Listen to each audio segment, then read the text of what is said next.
meus irmãos de ideal espírita, amigos queridos da casa de Humberto de Campos, agradecemos a Deus pela oportunidade que temos recebido de, apesar das nossas imperfeições, de apesar de ainda estarmos enredados nas densas trevas de longos séculos, por Ele nos haver concedido a oportunidade de falarmos sobre a sua doutrina de amor e de verdade, como uma forma de liquidarmos os nossos erros.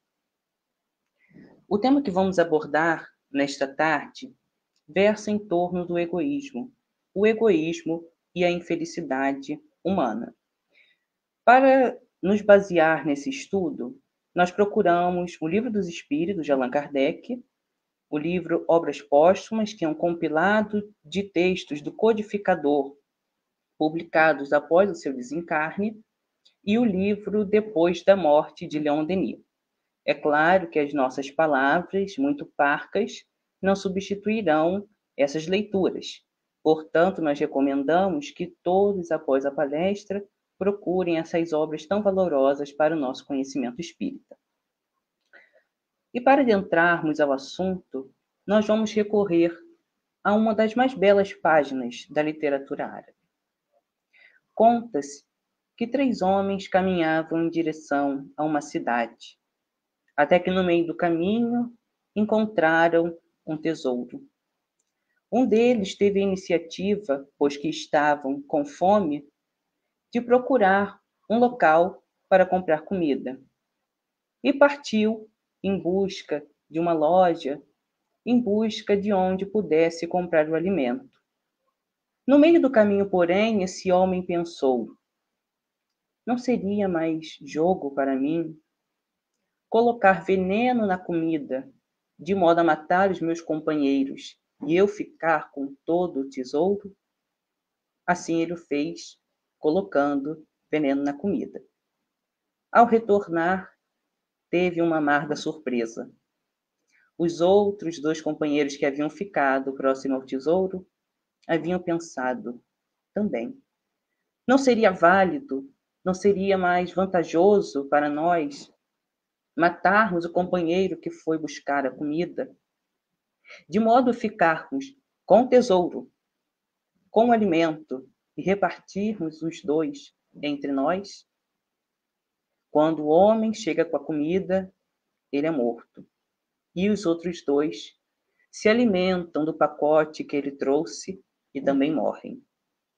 Essa história, curiosa, quão chocante inicialmente, serve para retratarmos os efeitos do egoísmo na sociedade.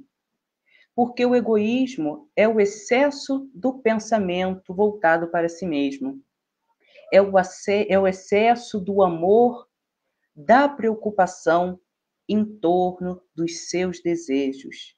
E a partir do momento que eu procuro unicamente a partir do momento que eu procuro unicamente satisfazer o meu desejo, satisfazer a minha vontade e considero ela mais importante de todas, eu passo sem escrúpulo algum por cima da vontade dos outros.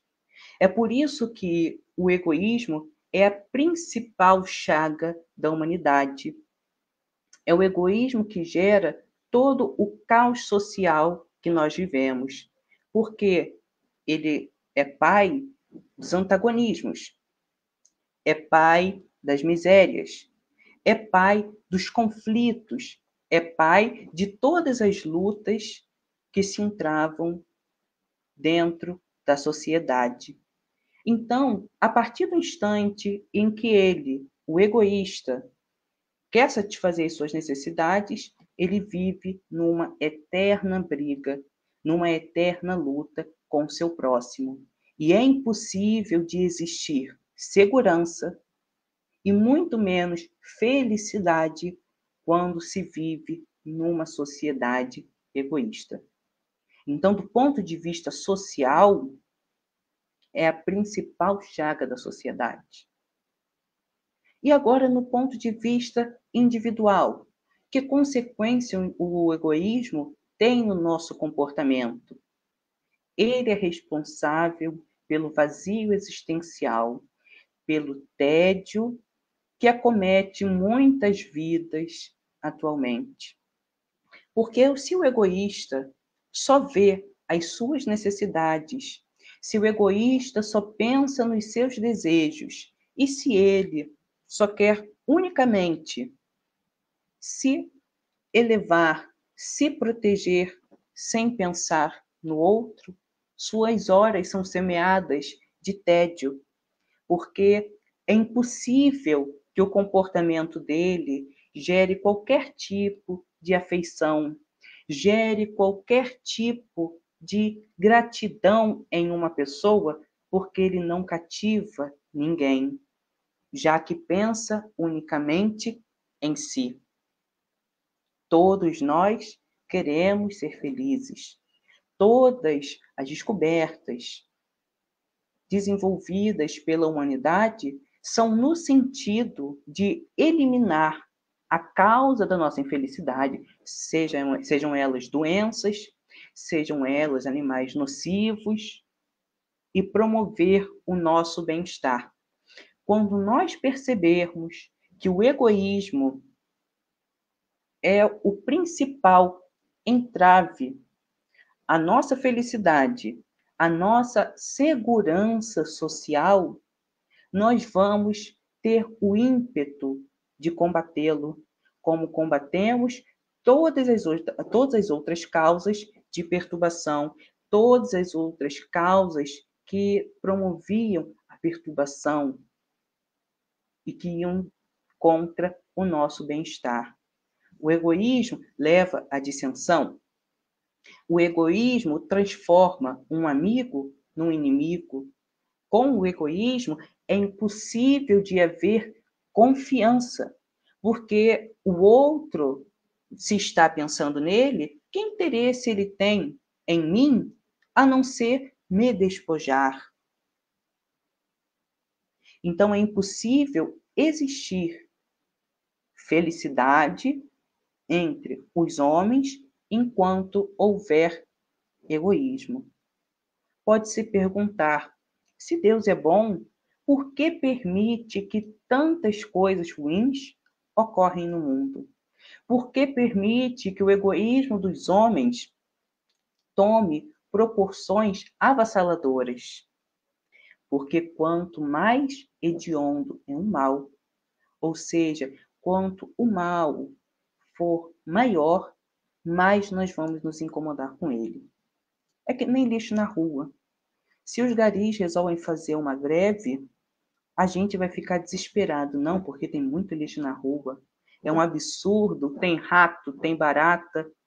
Mas agora a gente se incomoda com o copo plástico, com o cigarro, com uma lata que é jogada na via pública. E quando nós sabemos que em breves instantes alguém vai passar ali para removê-la? Não. A gente age como se nada houvesse acontecido. Então, até o egoísmo é uma bênção, de certa forma, porque nós, quanto mais sofremos os seus efeitos, mais a gente sente a necessidade de mudar. É por isso que Deus tira de um mal um grande bem. É por isso que Deus aproveita todas as oportunidades para que sejam pedagógicas, para que sejam instrutivas para nós. E como ocorrerá essa mudança? Quando nós nos conscientizarmos que o egoísmo é o que gera inveja, é o que gera a ambição, é o que gera o ciúme, a cupidez e todos os outros sentimentos que não são nobres. Do ponto de vista espiritual, do ponto de vista da nossa evolução, o egoísmo é a principal barreira para a perfeição. Se a perfeição, se a felicidade é inerente à perfeição, enquanto nós não lutarmos para tirarmos do nosso comportamento o egoísmo, nós vamos permanecer longe da perfeição e, consequentemente, da felicidade futura que nos aguarda a todos. Os espíritos classificam o egoísmo como sendo o principal mal da humanidade, a principal chaga moral da humanidade, porque dele decorrem todos os outros vícios.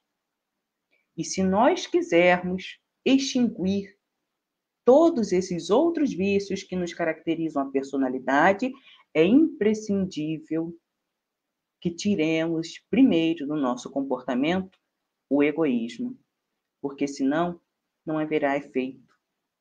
É o mesmo que construir uma edificação sobre uma terra movediça.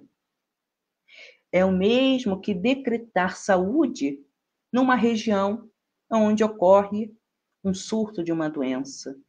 Ou seja, por mais que se esforce para se definir uma postura no bem, por mais que esforcemos-nos por incutir nos nossos hábitos, nos nossos comportamentos, as ações salutares, se não retirarmos o egoísmo, elas ainda estarão maculadas.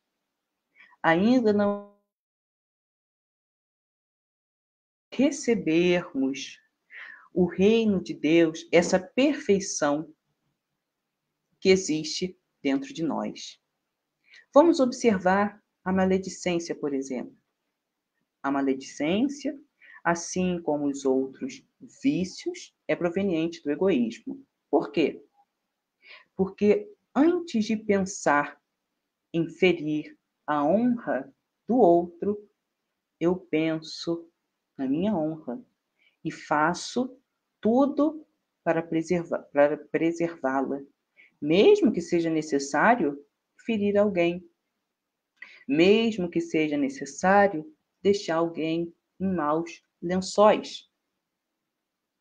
Além do mais, o egoísmo presente na nossa alma, é impossível que ele coexista com a justiça, com o amor e com a caridade, que são as três faces da lei de Deus. Por que é impossível o egoísmo coexistir com a justiça? Ora, o egoísta pensa que só ele tem direitos. Como ele pode dar direitos a alguém ou respeitar o direito de alguém? Aí notemos que passa o egoísmo pelo orgulho, que ele é irmão do orgulho. Porque o orgulho faz com que o egoísta faça uma ideia alta de si e, consequentemente, pense que, sendo melhor do que os outros, tem mais direitos que os outros. Como é que o egoísta pode desenvolver o amor?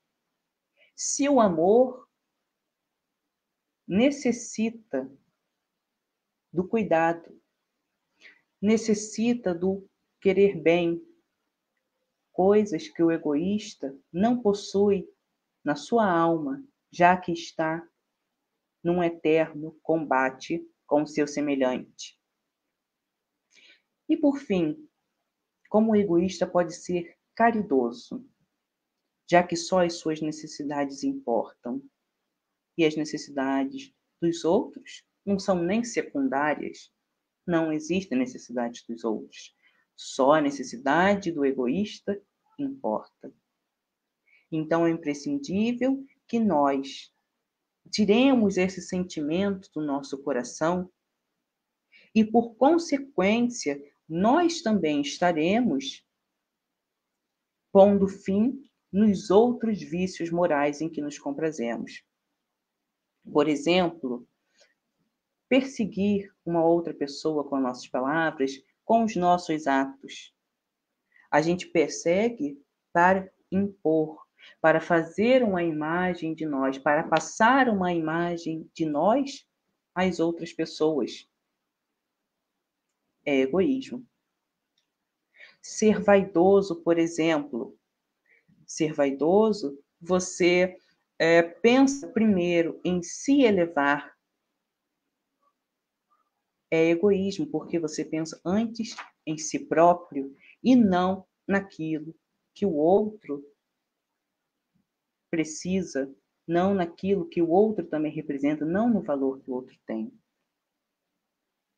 Ser avarento é ser egoísta, porque todo dinheiro, todos os bens que você acumula visando se proteger de um medo irracional, porque é algo que a pessoa nem sabe se vai precisar daquele dinheiro, daqueles bens, é egoísmo também, porque ele sabe que o valor, os bens que tem nas suas mãos poderiam ser úteis ao próximo, poderiam gerar riqueza, mas ele só quer unicamente para si próprio. Leon Denis, no livro Depois da Morte, classifica a avareza como sendo uma das piores faces do egoísmo, porque o avarento, ele toma para si todos os bens existentes sem nenhuma utilidade. Coloca esses bens em cofres, quando em verdade poderiam estar gerando riqueza, poderiam estar gerando progresso, e ele próprio se torna pobre. Porque uma nota, uma moeda, em si, não tem valor. O que tem valor é a qualidade que a gente convenciona em torno daquele objeto. Então, quando se coloca seus bens, seu dinheiro em cofres, não tem possibilidade alguma que possa ser feita com aquilo. Toda forma de fomentar o progresso está ali estagnada. Aquilo ganha, o dinheiro que está ali naquele cofre, ganha a significação que ela tem. Um papel, um pedaço de um metal, qualquer coisa, menos riqueza. Porque riqueza é possibilidade. Quando se tem dinheiro, você não é rico porque tem o dinheiro, porque tem aquele papel. Você é rico pela possibilidade do que fazer com aquele papel. Por isso que se pode ser pobre, possuir o necessário e ainda assim ser mais rico do que aquele que tem um cofre cheio de dinheiro. Porque com pouco dinheiro que você tem, você é capaz de multiplicar possibilidades. Com pouco dinheiro que você tem, você é capaz de movimentar a sociedade e gerar progresso e gerar bem-estar. Então, isso que Leon Denis nos diz sobre a avareza, como sendo a pior face do egoísmo, é fantástico. E muitas vezes nós somos avarentos e não nos damos conta. Não é o objeto em si que tem valor, e sim aquilo que a gente convenciona de possibilidades que podem ser feitas a partir daquele objeto. Então não basta dizer aos homens que devemos acabar com o egoísmo, que devemos ser fraternos, que devemos viver em solidariedade. É preciso ir às causas. Não bastam apenas boas e belas palavras. É preciso que nós conscientizemos os homens da necessidade de mudarem. É preciso que mostremos aos homens que eles têm grande interesse em extinguir o egoísmo, mostrando, como falamos anteriormente, que é incompatível com a sua segurança e com a sua felicidade. Qual é a origem do egoísmo? O Espiritismo nos apresenta o egoísmo como sendo a recrudescência, como sendo o vestígio, a predominância que ainda temos na nossa alma do instinto animal, de quando em eras primeiras estagiávamos nesse reino. Passa o egoísmo como sendo proveniente do instinto de conservação. Deus nos criou egoístas por conta que colocou em nós o instinto de conservação? Óbvio que não. Como sempre, pelo nosso mau uso do livre-arbítrio, como sempre, pelo mau direcionamento que demos às possibilidades da nossa alma, nós corrompemos essa bênção que Deus deu para a preservação da vida física. Porque o instinto de conservação tem importância primordial para nós. Se não fosse ele, não teríamos medo de nada. Não nos protegeríamos de nada, porque a nossa vida não teria valor algum. Então, logo, ela seria extinta. O homem é que torna pernicioso o instinto de conservação, porque ele usa, através do seu livre-arbítrio, de um modo errado. Ele usa de um modo em que age como um animal. Deus não criou o homem com a inteligência, Deus não deu ao espírito a inteligência para que ele haja como um animal, mas sim deu-lhe essa potência da alma, para que, podendo entender-se com os seus semelhantes, gerasse progresso. Os animais não têm inteligência para entenderem-se entre si. Logo, eles se devoram. Logo, eles se perseguem. Logo, eles não constroem nada, não geram progresso como nós geramos. Seria subestimar a inteligência se fosse a nossa vida pautada em ações que os animais fazem, apenas viver para lutar, viver para caçar, que são coisas que o nosso comportamento egoísta faz. São coisas que nós ainda trazemos essa reminiscência dessas épocas primeiras no nosso comportamento.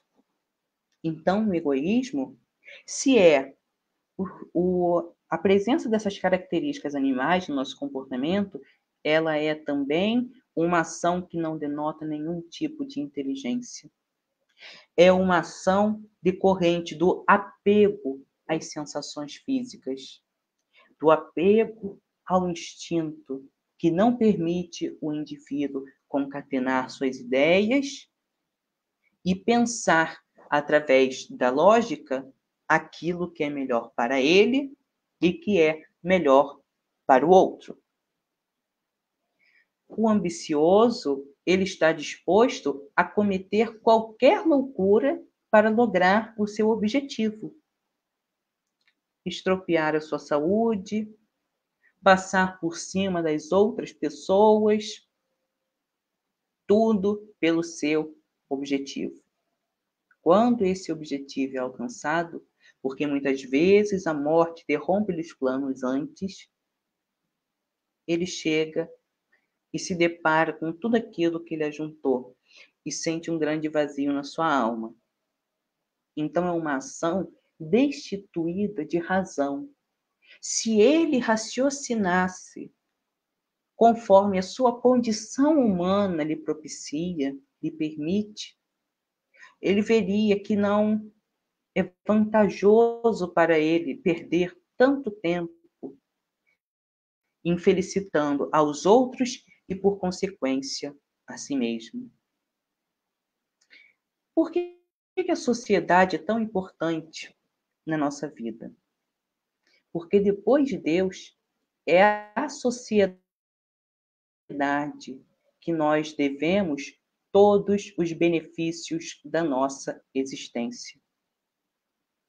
Quando nascemos, alguém havia nos concebido antes. Alguém fez o nosso parto. Alguém nos alimentou. Alguém criou o alfabeto, as palavras, para que pudéssemos nos comunicar. Alguém foi o inventor dos utensílios que geram o nosso bem-estar. Alguém fez os remédios que curavam as nossas dores e silenciavam o nosso choro. Então, nós devemos à sociedade pelos bens que, ao nascermos, recebemos sem termos participado da plantação para colhermos após. Da mesma forma, a sociedade nos deve, porque contribuir na sociedade é você colocar um tijolo no progresso. Se não fosse, por exemplo, uma professora de educação infantil, uma professora, um professor de ensino fundamental, as mentes brilhantes não se desenvolveriam na sociedade. Não nas universidades, nos institutos científicos, porque ele precisou, em um determinado momento, dos conhecimentos menores para que pudesse chegar ao ápice e desenvolver os maiores. Quando um cientista descobre algo, ele não é o autor único daquela descoberta, daquela invenção. Porque para ele chegar ali e descobrir aquilo, ele já tinha uma série de materiais, uma série de conceitos, uma série de números, palavras, que outras pessoas que vieram antes dele haviam inventado, haviam concebido. E ele só chegou ali e desenvolveu com base em todas as outras contribuições dos outros já existentes. Então, nós vivemos num laço social, num organismo social. E tudo o que interfere a sociedade, interfere a nossa vida. Estamos ligados por esse fio invisível da solidariedade universal. Nós devemos à sociedade, como a sociedade nos deve. E é nessa compreensão que se mede a dose de egoísmo que está em nós. Não sou eu que estou falando isso, quem diz isso é Leon Denis no livro Depois da Morte. Quanto mais eu compreendo que tudo que interfere a sociedade me interfere, menos eu sou egoísta.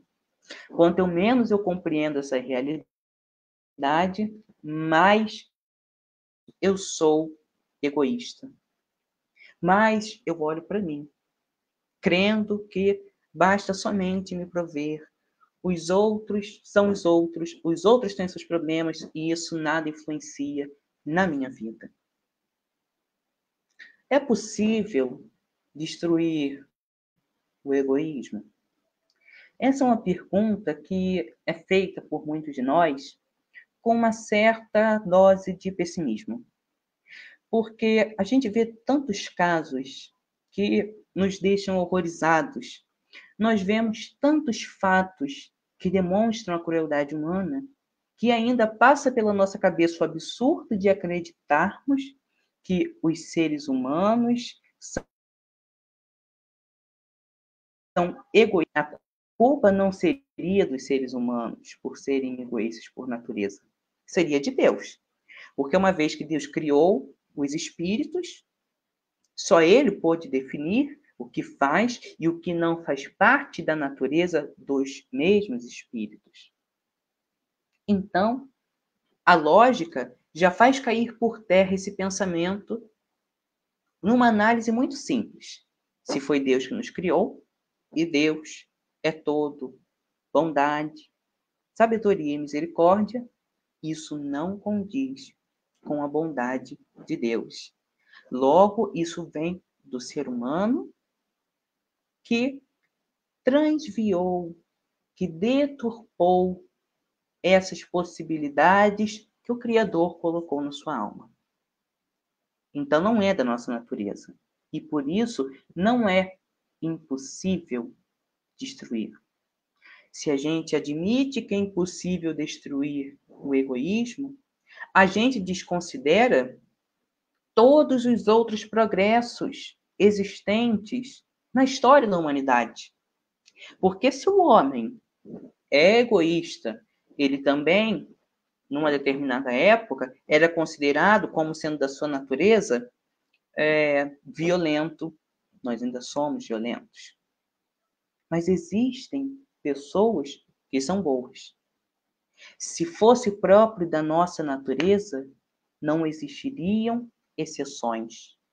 O que importa é que a exceção se transforme em maioria.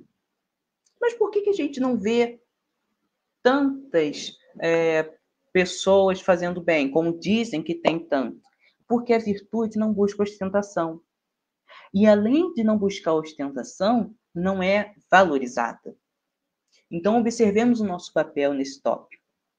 Se a virtude não é valorizada, nós damos mais atenção àquilo o que é ruim, ou seja, as ações egoístas da humanidade, e deixamos de lado a caridade que existe, embora o bem que ainda é praticado por nós seja muito tímido. Então a culpa também é nossa, ou melhor, a responsabilidade do que está aí e do que é valorizado também é nossa. Porque a partir do momento em que eu ver o egoísmo como sendo algo inaceitável, eu vou lutar contra o egoísmo, sim. Não vou fingir que está tudo bem. Mas eu vou priorizar na minha vida aquilo que é bom, aquilo que é belo e aquilo que é útil para mim. Se nós fôssemos egoístas por natureza, e se nós estivéssemos acabados do ponto de vista moral, se não houvesse nenhuma modificação a fazer, por que ocorreriam progressos anteriores? A escravidão é um exemplo disso. Em um dado momento, a escravidão era vista como sendo algo impossível de retirar-se do comportamento humano, porque tudo concorria para tal. As leis, as instituições, os interesses, a economia. Mas a partir do momento em que os homens começaram a perceber que era um absurdo subjugar outros homens à violência, tomando-lhes o direito de viver, de pensar, de se expressar, ocorreram movimentos para que essa prática nefasta fosse extinta. Então, não é uma solução mágica que vai fazer com que os homens deixem de serem egoístas. São os próprios homens que, pela sua modificação, alterarão o organismo social. A gente falou antes que o mal precisa estar muito em voga, nos incomodando muito para chamar a nossa atenção e para exterminá-lo das nossas práticas. O mesmo ocorre com o egoísmo. Quando nós vermos que é uma prática que só nos faz mal porque faz mal aos outros, nós trataremos imediatamente de extirpá-lo. O egoísmo é próprio da humanidade da Terra, porque os espíritos que aqui se encontram ainda trazem essas imperfeições do ponto de vista moral, mas não da humanidade universal, porque a humanidade não se encontra toda encerrada na Terra, apenas uma pequena fração. Vamos nos recordar do codificador Allan Kardec no Evangelho segundo o Espiritismo, capítulo 3, Há muitas molhadas na casa do meu pai, quando ele trata da destinação das misérias terrestres.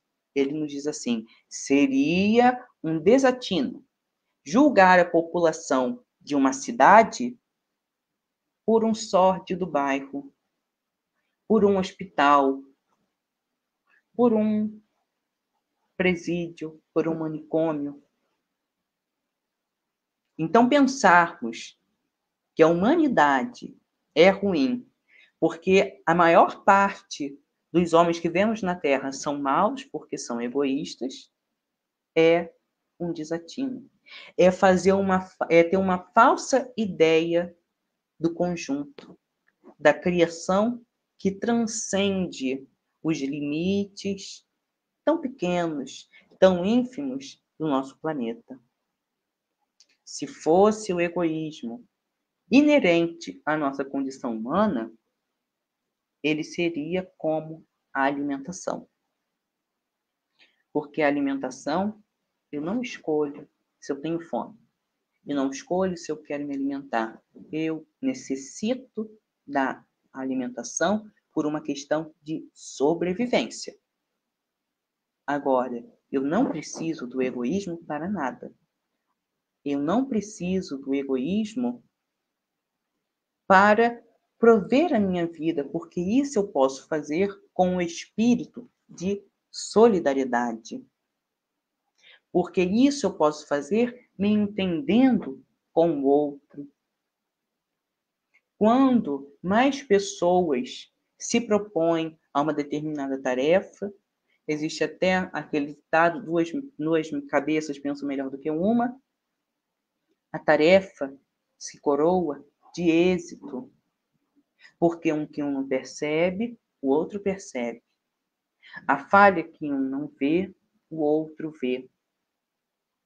A melhoria que pode ser feita, que um não é capaz de vislumbrar, o outro consegue vislumbrar. Então, trabalhar em equipe é o que gera progresso. Ninguém consegue viver sozinho. Se conseguíssemos viver sozinhos, nós não teríamos todas as benesses que a sociedade nos oferece hoje, conquistadas graças à solidariedade dos conhecimentos, dos cientistas e das ciências. É impossível haver física sem ter matemática. É impossível a geografia sem conhecimentos da física. É impossível a história sem conhecimentos de geografia. Então, tudo na natureza é solidário, até as ciências, até os conhecimentos, porque todos formamos uma família universal e devemos viver em clima de uma solidariedade universal, porque filhos do mesmo Pai, esse título de filho de Deus nos irmana aos outros. Como vamos destruir o egoísmo? De que forma? Os Espíritos esclarecem na questão 914 do Livro dos Espíritos que o egoísmo ele deve ser extinto da nossa personalidade através de dois conhecimentos. O primeiro deles, o conhecimento da vida espiritual, para tirar de nós o foco por aquilo que é material. E, em segundo lugar, a educação, para que as instituições sejam modificadas, para que as leis sejam modificadas pelos próprios homens. Então, o conhecimento da vida espiritual é importante porque ele moraliza o indivíduo, ao passo que, quando não possui esse conhecimento, ele apenas vive para satisfazer suas necessidades de ordem material, moralizando o indivíduo. As suas cogitações passam a ser de ordem mais superior.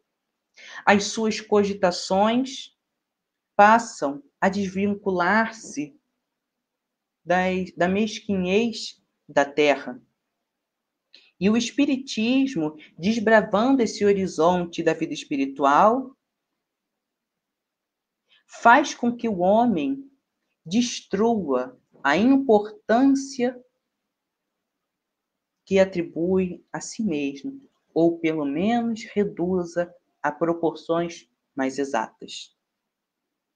Quando se conhece a vida espiritual, a vida futura, por exemplo, o indivíduo se assemelha àquele que passa algumas horas dentro de uma habitação má, mas passa resignado, passa calmo, passa confiante, porque sabe que após essa estadia nesta habitação má, irá para outra magnífica, irá para outra esplendorosa, e se contenta em passar mais ou menos tempo naquela casa em ruínas, naquela casa caindo aos pedaços, que é a vida material. Porque sabe as condições através das quais penetrará a outra casa magnífica, bela, que é a vida espiritual. Aquilo que é da terra perde o brilho para ele. Aquilo que é da terra ganha um caráter fugaz, efêmero, passageiro, porque ele sabe que existem bens mais duradouros do que aqueles que as traças podem roer e os ladrões podem levar. A consequência desse conhecimento para o indivíduo é que antes ele sacrificava tudo em nome da vida material. E hoje ele tudo sacrifica na vida material, pensando na vida espiritual, nas condições da felicidade que ele gozará nessa vida futura. Nós não somos seres materiais vivendo uma experiência espiritual. Nós somos seres espirituais vivendo uma experiência material, temporária. Tudo o que aqui se encontra ficará. Então não adianta querer amealhar recursos, amealhar posses, bens, lutar com unhas e dentes para preservá-los em suas mãos, porque ele, uma hora, sairão pelo vão dos nossos dedos.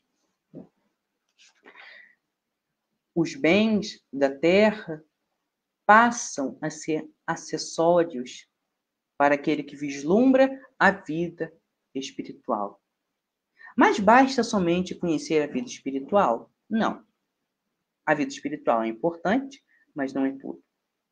Se o homem não sabe para onde ele vai, ele presta atenção unicamente naquilo o que é de agora, naquilo que é da terra.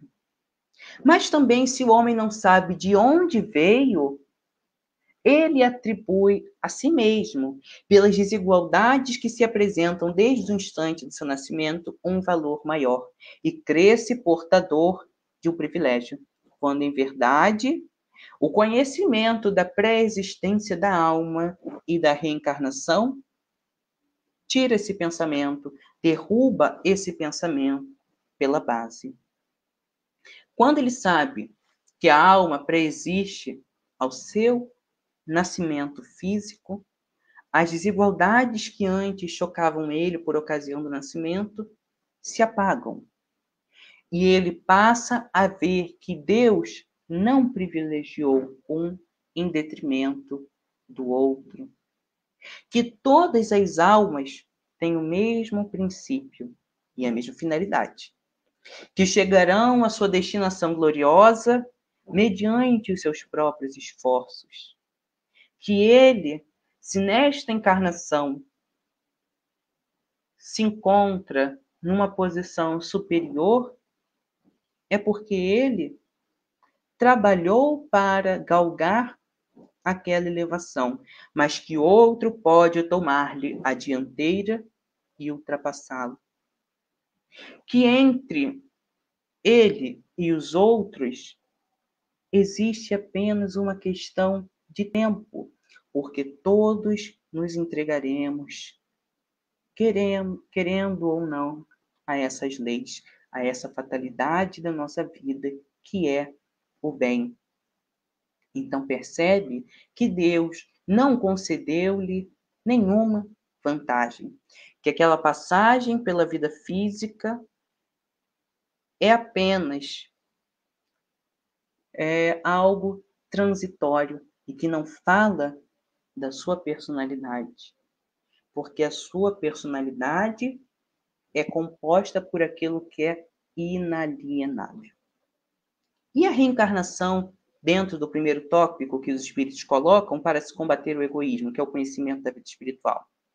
A reencarnação faz com que nós prestemos aos outros um sentimento de fraternidade, um sentimento de respeito, porque nós sabemos que aquele a quem nós muitas vezes nos dirigimos pode ter sido um familiar nosso, pode ter sido alguém querido para nós, e que com o véu do esquecimento nós não nos recordamos. Mas esse véu do esquecimento está presente em nós justamente para que a nossa afeição pelo outro, para que a nossa caridade para com o outro não seja, é até um contrassenso falar isso, uma caridade egoísta. Porque se o outro é uma pessoa querida para mim, eu vou fazer algo para ele porque me interessa. Se outro foi um amigo meu, eu vou fazer algo para ele. Então, se assim fosse sem o véu do esquecimento, o bem que praticássemos não teria mérito algum. Se víssemos uma pessoa que foi um servo nosso, um escravo ou um inimigo, nós agiríamos com egoísmo para com ele. E não teríamos a postura da caridade, que é o oposto do egoísmo. Então, a reencarnação nos faz ver nos outros, igualando-nos a eles, irmãos nossos, e que nós temos o dever de agir com amor, justiça e caridade para com eles. E o próximo tópico que os espíritos colocam na questão 914 do Livro dos Espíritos como uma forma de extinguir o egoísmo é a educação. Não a educação que busca incutir conhecimentos. Não a educação da instrução, mas a educação que faz homens de bem.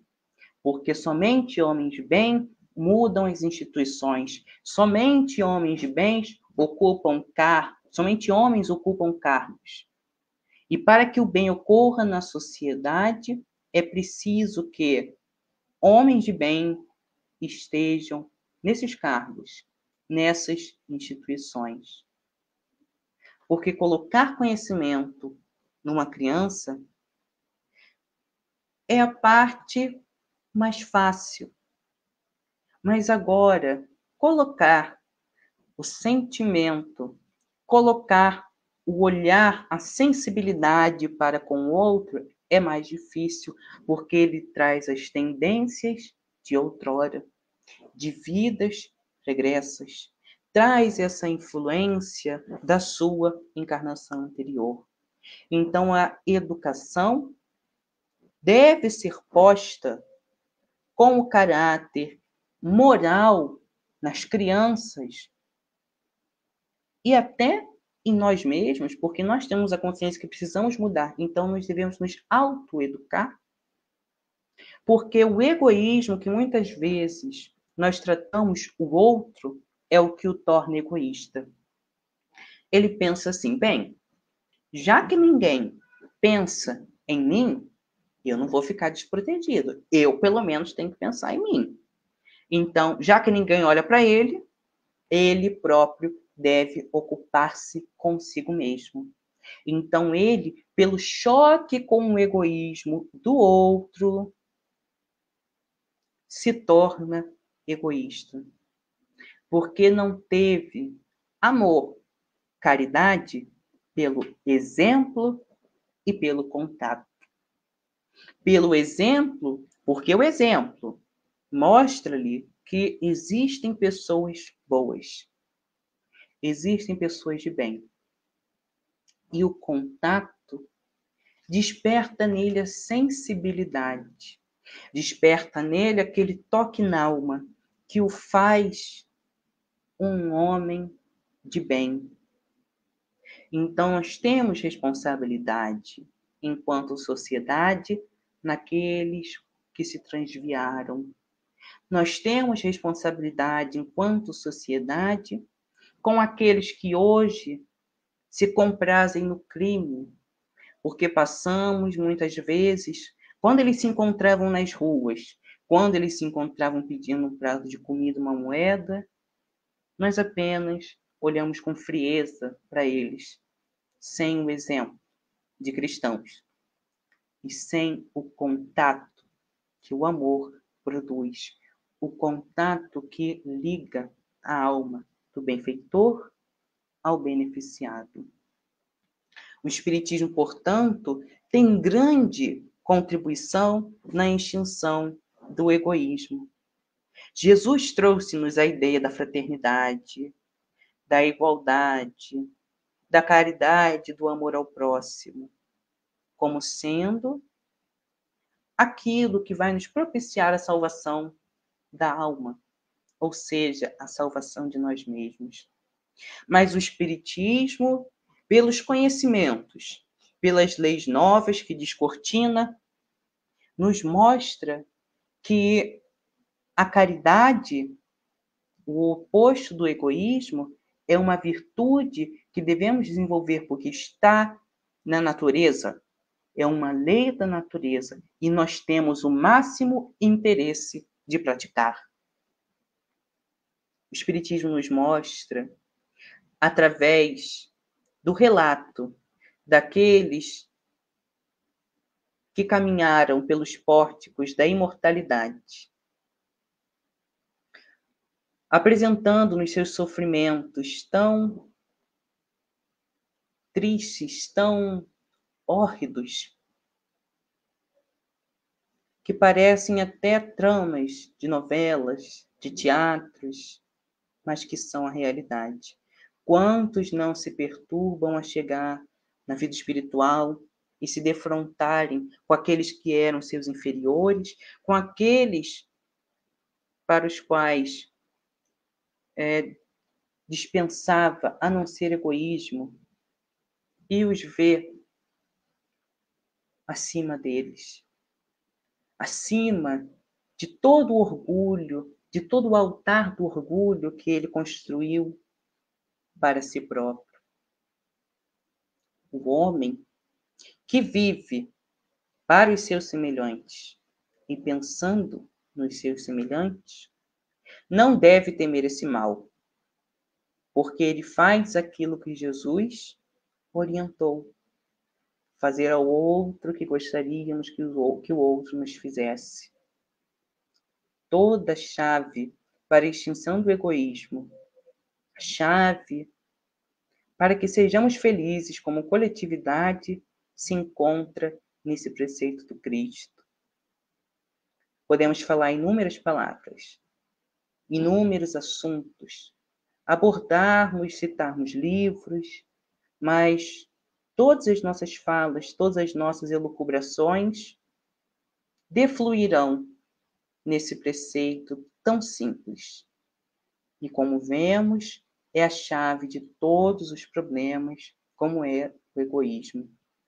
Aquele que tem essa compreensão da necessidade de praticar o que Jesus orientou-nos quanto ao outro, quando se encontra defronte a um bem que parece beneficiar somente a si e fazer mal ao outro, ele se abstém no mesmo instante, porque sabe que se faz mal ao outro, faz mal a todos. Porque ele sabe que tudo que atinge o outro atinge a ele. E a partir desse instante, ele se abstém. Um exercício muito simples que Leon Denis nos recomenda no capítulo 46 do livro Depois da Morte, sobre o egoísmo, é: ao sentarmos na nossa mesa para nos alimentarmos, de frente à nossa refeição, pensemos nos homens e mulheres que vivem sob o estio, sob o sol escaldante, sob as intempéries, sob a chuva, para colher aquilo que está na nossa mesa.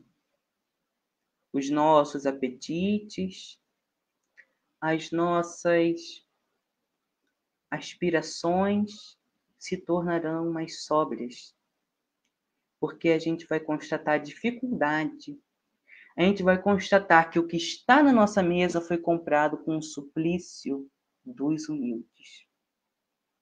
Quando estivermos em nossos lares, em festas, lembremos-nos daqueles que vivem em profissões defronte ao perigo iminente, para trazer ao nosso lar a luz benfeitora, a chama que nos ilumina. Homens e mulheres capazes de amar, possuidores de famílias, capazes de sentir, de serem felizes, se colocam em tal perigo para que nós tenhamos isso ao nosso dispor.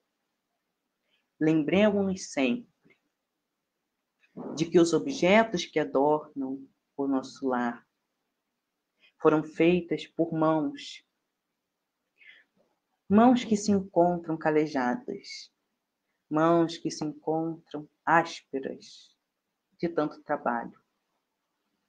Que esse pensamento nos persiga, e nos diz Leon Denis, e nós consagraremos nossos bens, nossos lazeres, nossas faculdades a socorrer os humildes.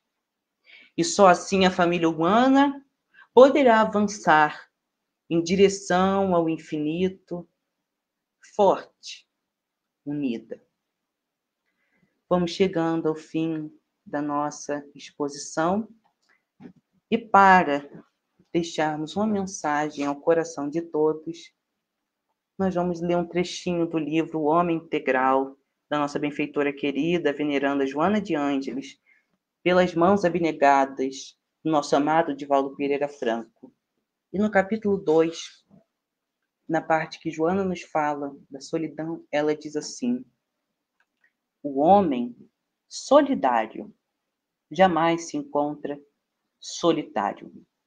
O egoísta, em contrapartida, nunca está solícito. Por isso, sempre atormentado. Joana de Ângeles. Agradeço a Deus pela oportunidade, a todos pela atenção. A nossa casa querida de Humberto de Campos, por apesar do pouco conhecimento, nos ter dado essa oportunidade para falarmos um pouco de Jesus, da doutrina espírita. Muito obrigado, que Deus nos abençoe hoje e sempre. Muita paz a todos.